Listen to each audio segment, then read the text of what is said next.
Well, welcome back, everyone, to the Hormone Reset Podcast. And I am excited to introduce my guest today, the amazing Van Wynn.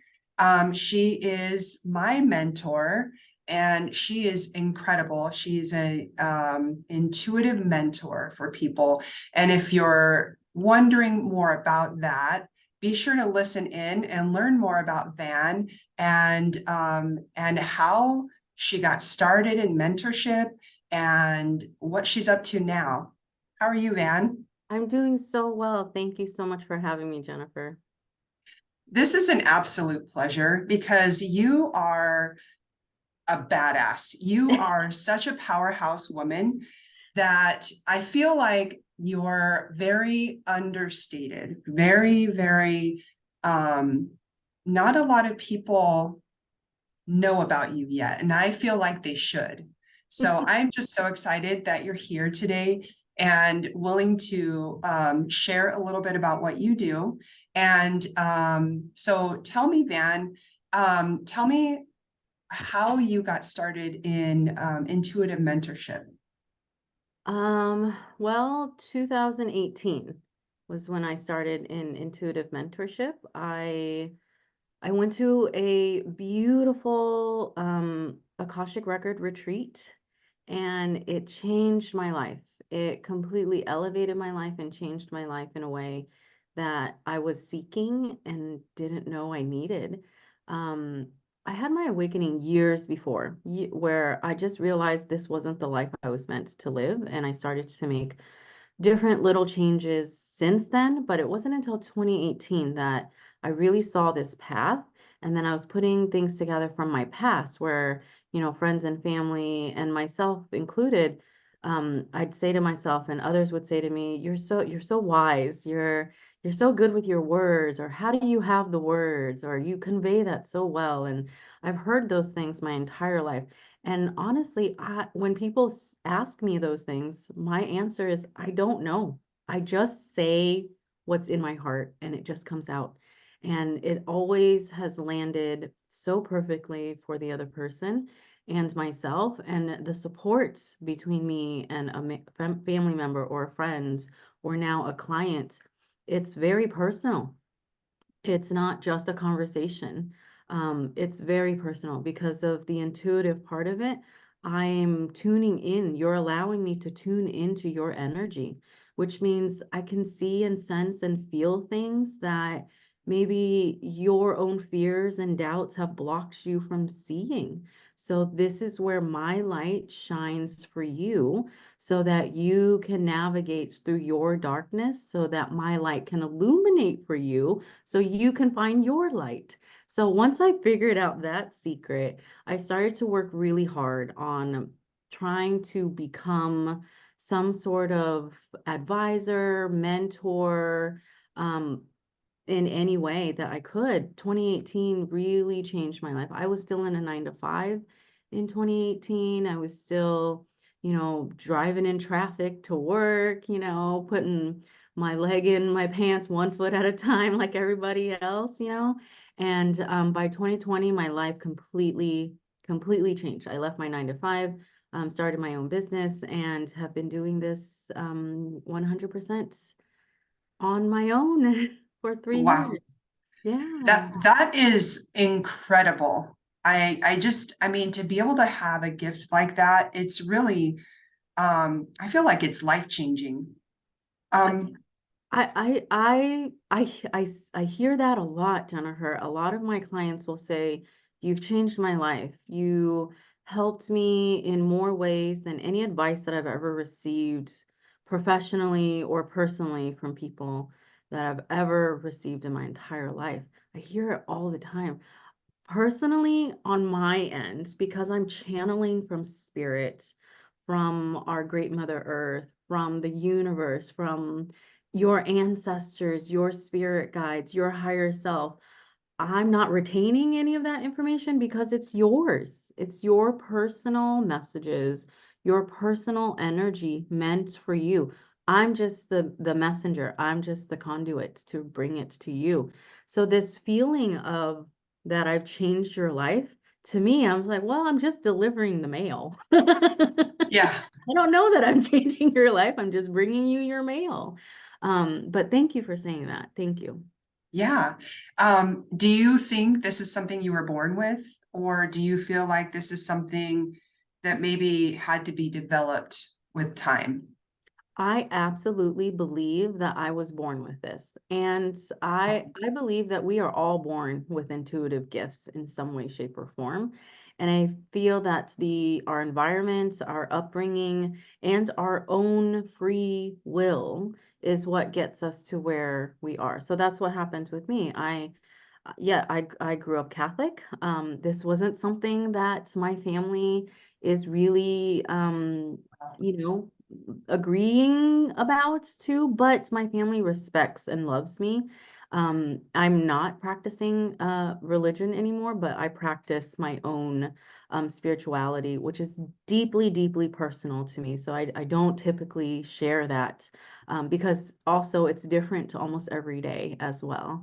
The way that I pray and the way that I meditate and the way that I convene with spirits, it's very different from religion, but is still, in my opinion, so, so sacred. So what I've done was I've taken what I've learned from my family and friends and upbringing from religion and education and everything else that has shaped me as a child. And then when I had my awakening, I really started to figure out what I wanted to keep as a part of me in my life and what I wanted to let go of as a part of me in my life. And that included the things that I liked about myself, but didn't help me grow and expand as a person and as a soul. So those parts of me I had to let go as well. So through time, I developed my own way of being a mentor. There are millions of mentors out there, right?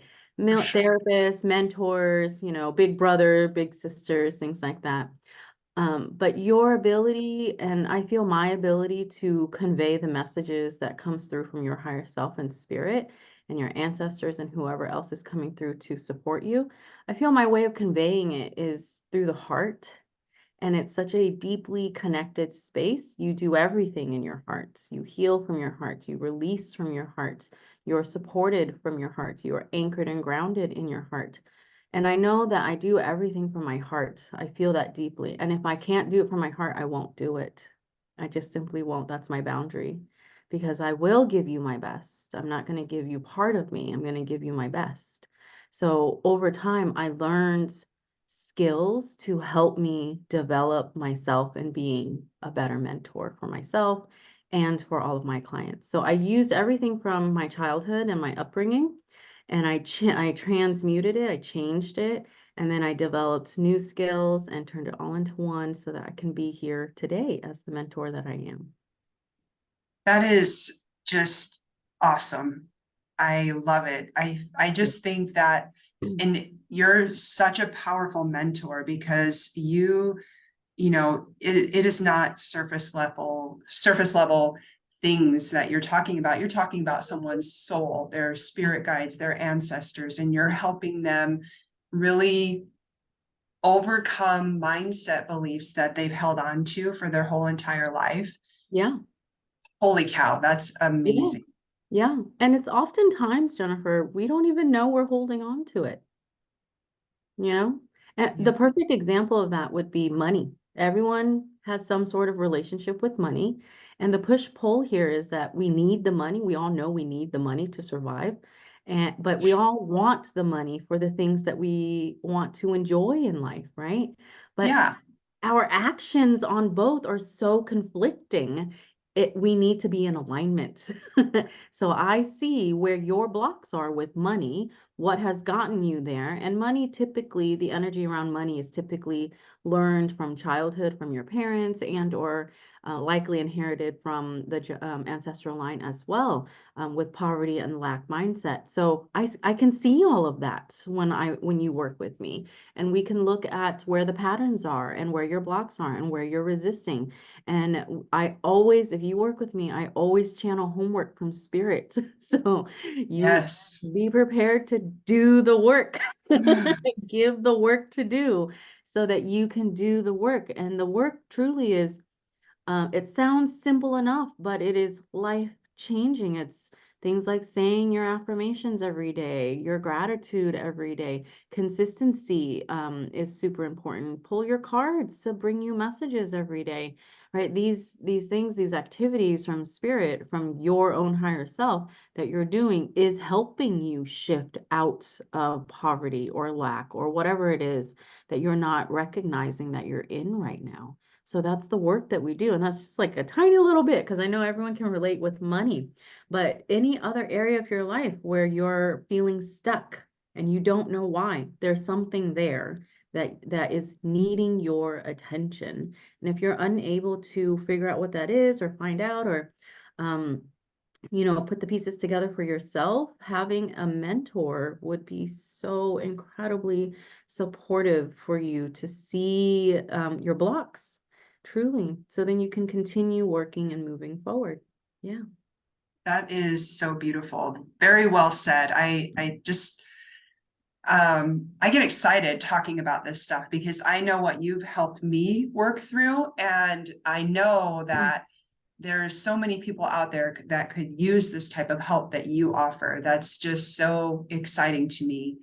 Van, what are your top strategies for seamlessly integrating spiritual practices into busy, chaotic lives, especially with those balancing careers? Because I know for me personally, when I first got started in my own spiritual journey, I was so resistant to any sort of a consistent daily spiritual practice. Yeah. Of course, Yeah. now I journal every day, I meditate every day, and but in the very beginning, I was so resistant to that because I thought it had to be really grand and extravagant.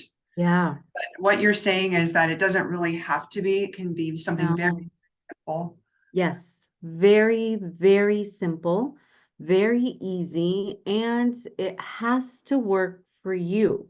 So please don't take like the self-care strategies of somebody else because it looks so great for them and mold it for you. If it works for you, great. If it doesn't, throw it away, find something else. There are 1,001 ways to really feel connected to yourself. And the first thing I would say is to fully accept that you have to be consistent. You just have to be. I tell all of my clients, make your practices as consistent as brushing your teeth. You don't even think about it anymore. You know you're gonna do it. That's it. Because it's helpful for you. It helps you feel cleansed for the day, fresh for the day. It helps you feel like you can charge the day, right? That's what brushing your teeth feels like.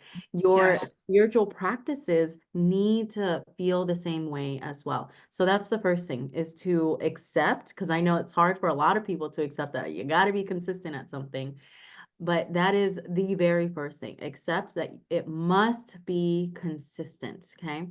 Now, the second thing is a little bit more, requires a little bit more of expansive thinking. But if you understand that time and space doesn't exist, it doesn't exist except here on earth.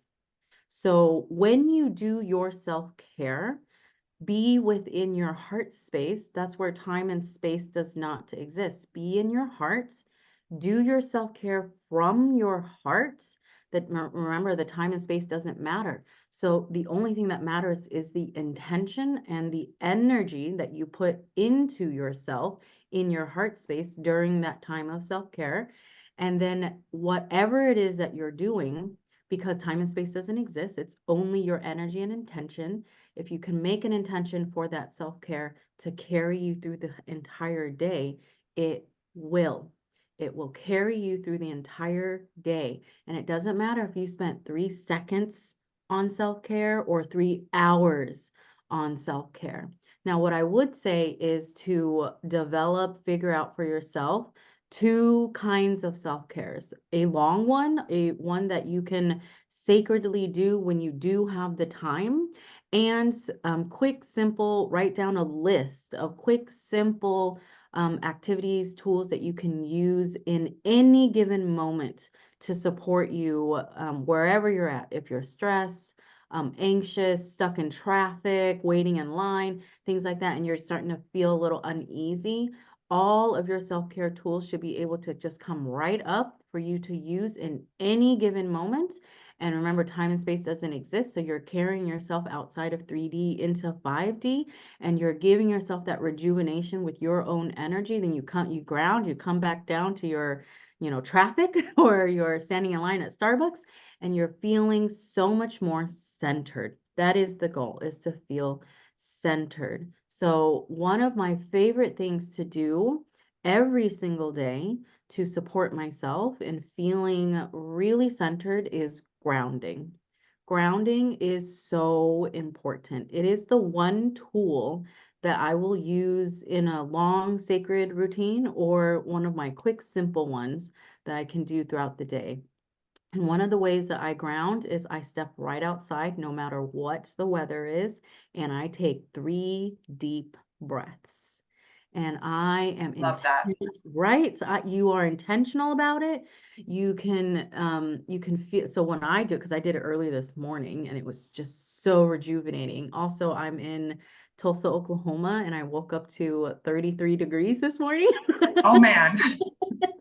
And it was super refreshing. And it just, what all I felt was I had my eyes closed. I could feel the crisp air on my cheeks, almost freezing.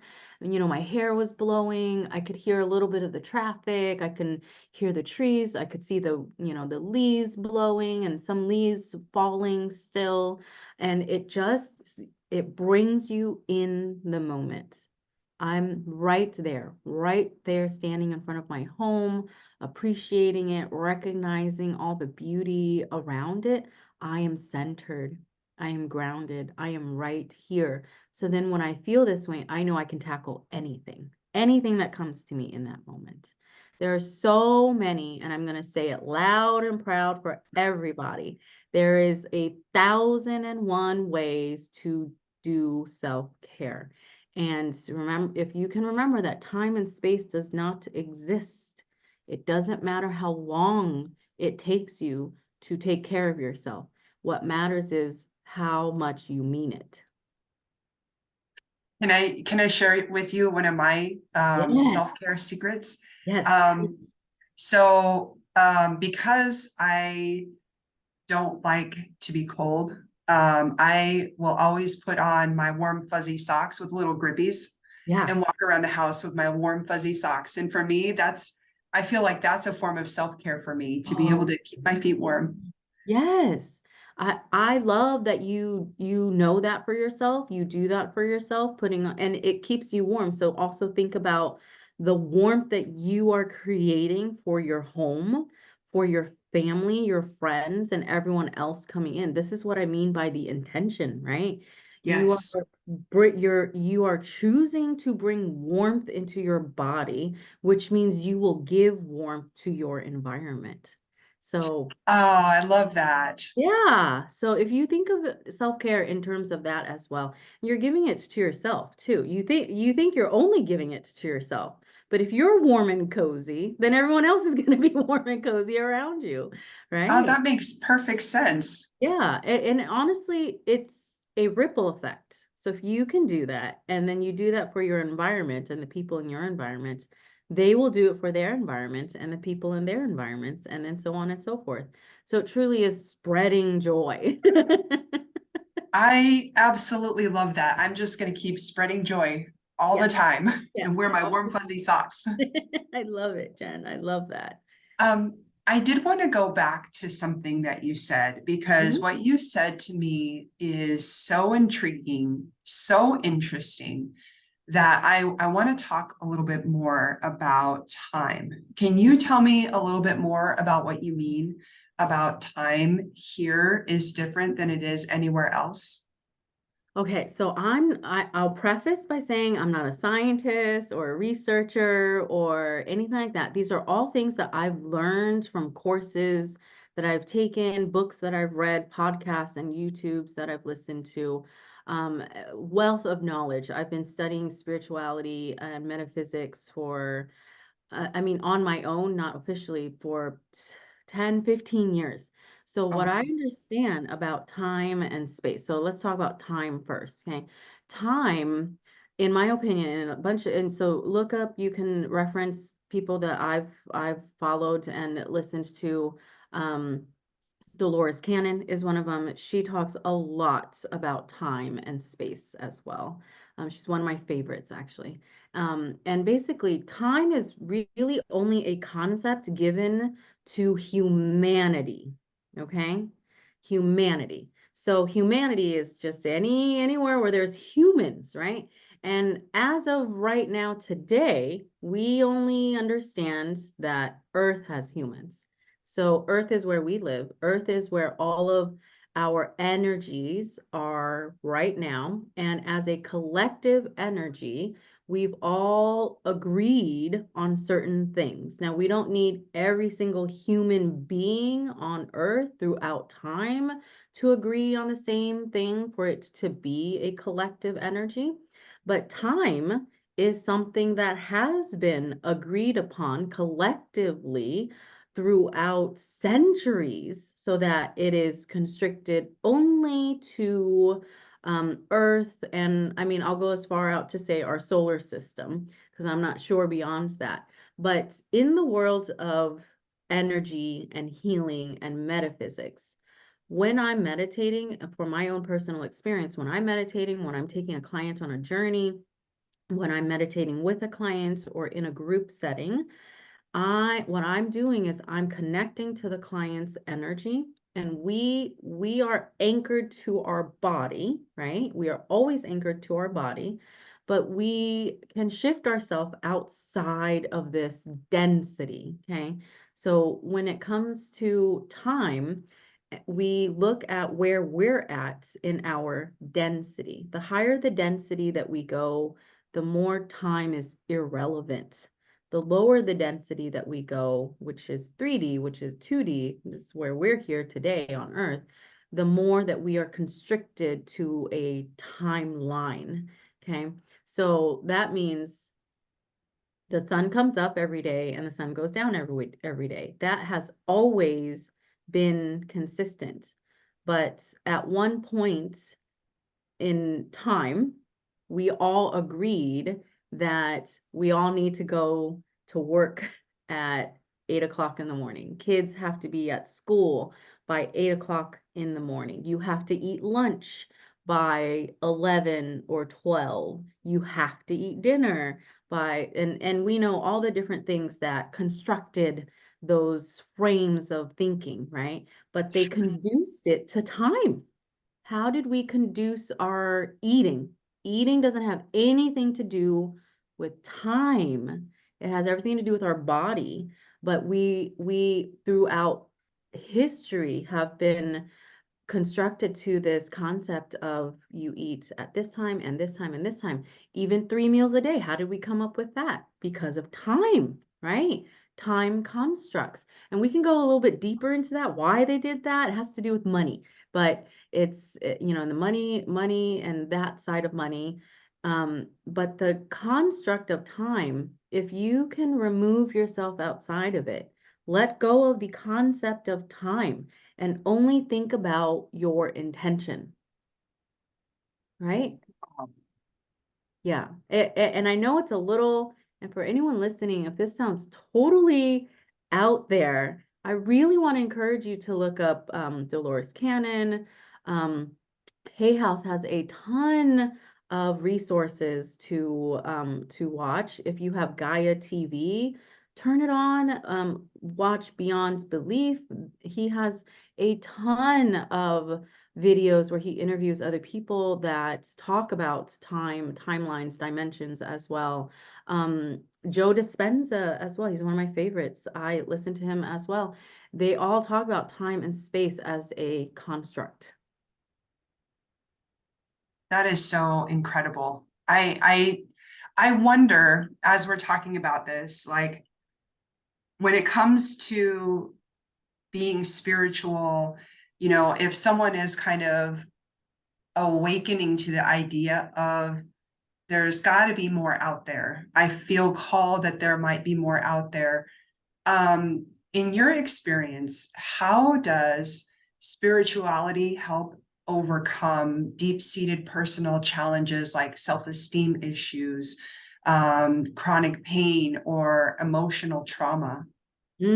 Such a good question, Jennifer. And I will tell you how spirituality helps with those deep traumatic things that a lot of us, if not all of us, are holding on to somewhere, is to do shadow work, is to love your darkness, is to really, really want to understand it. And it's interesting because most people, when they are feeling that darkness on the inside, they want to seek outside of themselves to find the answer. And the answer is only found inside of your own darkness. Okay. So as a mentor, that's where I take you. I take you to your darkness. Really love your darkness. Love your shadow. It's a part of you. It's not in spite of you. It's a part of you. So if it's a part of you, love it. Love it. So if someone were, let's say, feeling insecure about the way they're dressed and they ask a friend or their partner, someone else, do I look okay? Are they is that kind of like very shallow, like kind of shadow work? Yeah, because if someone is doing that, okay, look at the behavior already itself. They're seeking something outside of themselves that they can only find inside of themselves. Because, we've all done that. I've done that with my husband. Do I look good in this? Right? And half the time he says yes, half the time he's honest with me, but every time I never feel exactly what I'm looking to feel. Isn't that interesting? Half the Yes. time I get the validation from him that I'm looking for, but why the other half time I'm still asking? I feel like that's so powerful, Van, because we don't even realize what we're doing when we say these things. Right. And for someone that is curious to know what shadow work is, but has maybe heard the term shadow work, but they Mhm. don't know exactly what shadow work is that how you would describe it, as the dark side of a person, their beliefs that they hold on Yes. to? Yes, it's all the things that do not really resonate with your soul, but that you still hold on to it for whatever reason. And we look at what the reasons are. It could be trauma that you experienced and you developed a protection mechanism to protect yourself, but in protecting yourself, you're also protecting that trauma, so you're holding it. It could be from mom and dad. You've observed from childhood their behaviors. And so it's imprinted onto you. That's your norm. You don't know anything else, except it doesn't resonate for you at all, but you don't know anything else. The inexperience, right? The ignorance tells you that you're kind of in bliss. You're only doing what you know to do, even though it's not for your highest good. Or it could definitely be from past lifetimes and ancestors. So if you go further back than grandma, right? Grandma and grandpa, further back than grandma and grandpa, there are likely things that you are holding on to, beliefs. And here are the things: it's your beliefs, it's your patterns, it's your habits, it's your thoughts, it's your words, it's your actions. And when you start to live an intentional life, which means you start to mean it, when you live your life. You really start to mean it, right? You Mhm. start to really recognize all the things that you have said, thought, done, felt, that you then sit there and you're like, I don't want to be that, right? So let's go back to that example. I'll take you through what I would typically do for a client here. So going back to that example of a woman who asks her husband, does this look good? So my first question would be, why did you even want to ask him? Well, I bought it, Oh, that's so true. right? Yeah, why did you want to ask him in the first place? That is a shadow work question. Because if you've done that, Jen, and I know I've done that, and someone asked me that, I'd have to sit here and think about why I asked my husband if I looked good in this, right? Yes. Why? So if I'm going to sit down and ponder that, then let me pull out my journal and start writing it down. Why did I ask my husband if I looked good in this outfit? Because I wanted to hear from him that I looked beautiful. Well, why does it matter that I hear from him that I look beautiful? Well, he chose me to be his wife. I should look beautiful to him. Well, why should I look beautiful to him or anybody else? Because it matters to me what I look like. Oh, why does it matter to you what you look like? Well, because I don't really like what I look like. There it is. There's the There it root of is. that shadow right there. You don't like the way that you look. So you're seeking outside attention or seeking outside validation so that you can feel good, that you can feel beautiful. But 9 times out of 10, Jennifer, just like I shared earlier, when I ask my husband if I look good in something, half the time he'll tell me yes, half the time he'll be honest with me, but every single time I never feel as good as I'm seeking Ah, that is it. Yeah. And why do you think that is? because it's my work. This is my shadow. It's not my husband's responsibility.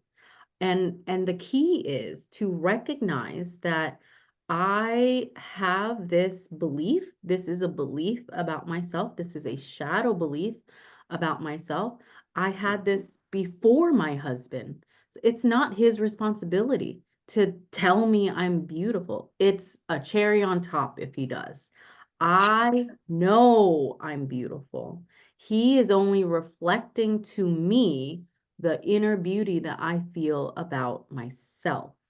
He's seeing me shine in my own beauty and he is complimenting on that. He's not validating anything. He's only adding to the beauty that I already feel inside.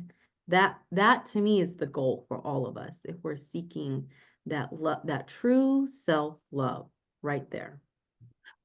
I feel like that is incredibly powerful because so many of us, I know I'm guilty of this. I have been guilty of this in the past too, is really seeking that feeling. And I know exactly what you're saying now that you've explained it is that, oh yeah, I really was seeking that feeling because for whatever reason, maybe I was having a bad day. Maybe I didn't get to eat lunch in time and my blood sugar dropped and I was in a bad mood, whatever the reason is. Yeah. That I have felt that for some reason I was inadequate and needed that validation of, yes, you look great. And even when I did receive it, I still didn't feel the way I was looking to feel. And that makes so much sense. That is incredible. Thank Yeah. you so much. Yes, you're welcome. Absolutely.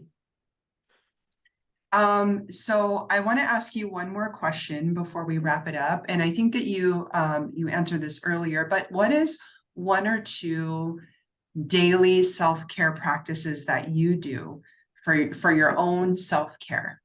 Okay, so I do many things and they are categorized in different areas as to why I do them, but I'll share two that I really, really love.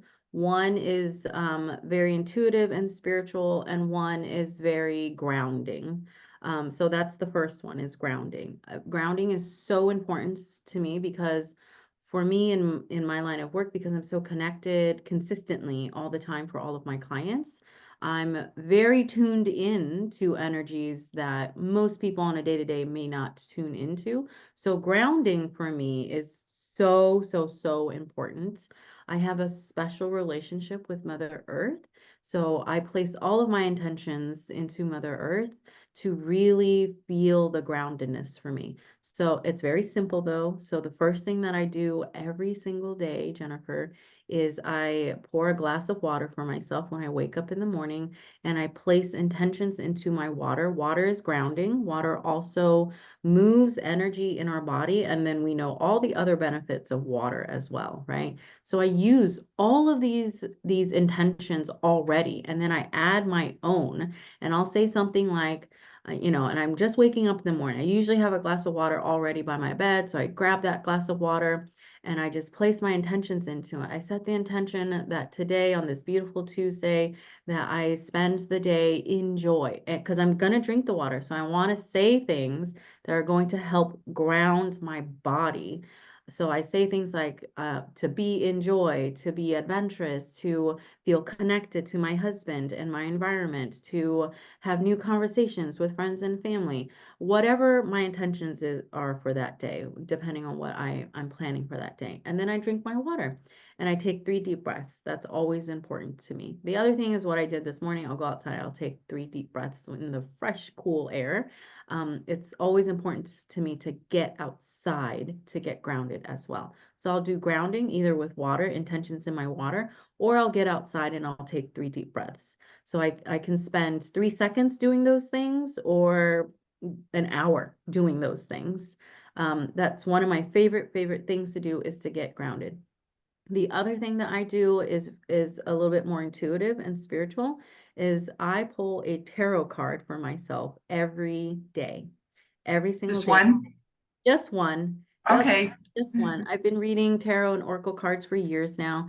And I have anyone who reads tarot and oracle cards, you all know that you develop a really special relationship with your cards, because they're not just cards, they hold your energy and they are a support for you.